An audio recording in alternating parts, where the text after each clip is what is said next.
पहला पाठ दानिएल का ग्रंथ अध्याय 13 पद संख्या 1 से 9। 13 1-9। योकिम नामक व्यक्ति बाबुल का निवासी था।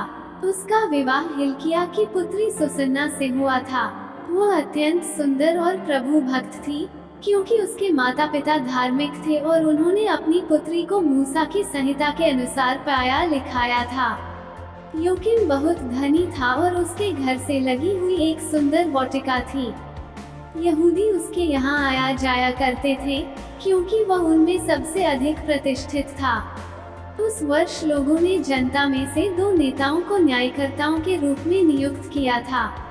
उनके विषय में प्रभु ने कहा था, बाबुल में अधर्म उन नेताओं से प्रारंभ हुआ जो न्यायकर्ता थे और जनता का शासन करने का ढोंग रचते थे। वे योकिम के यहाँ आया करते थे और जिनका कोई मुकदमा रहता वे सब उनके पास आते थे। जब दोपहर के समय लोग चले जाते तो सुसन्ना अपने पति की वाटिका में टहलने आया करती थी।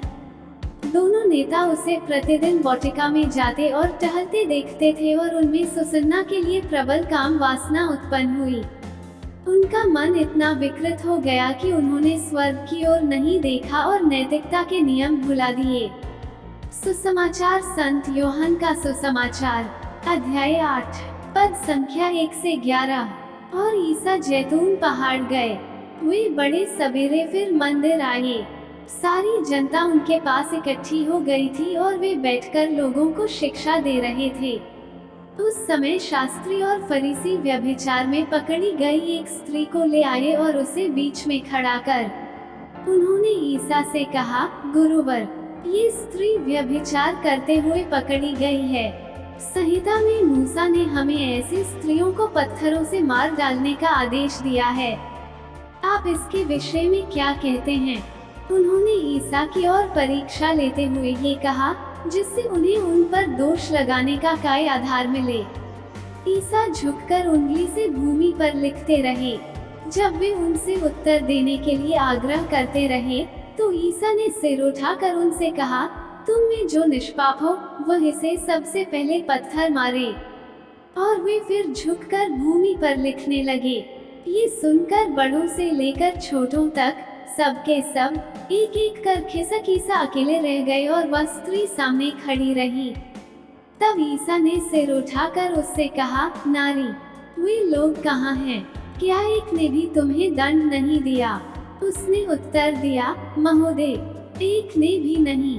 इस पर ईसा ने उससे कहा, मैं भी तुम्हें दंड नहीं दूंगा। जाओ और अब से फिर पाप नहीं करना। मनन चिंतन। कभी कभी कुछ कुकर्मियों के स्वार्थ के कारण किसी बेगुनाह को गुनहगार बनना पड़ता है।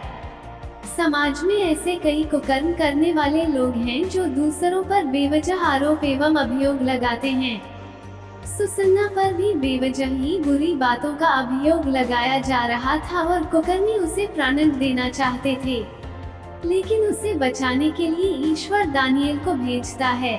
वो उसका न्याय करता है और दोषी को दंडित। ईश्वर निर्दोष एवं धर्मी को नहीं त्यागेगा। सुसमाचार में हम देखते हैं कि लोगों की भीड़ इकट्ठी हो गई थी।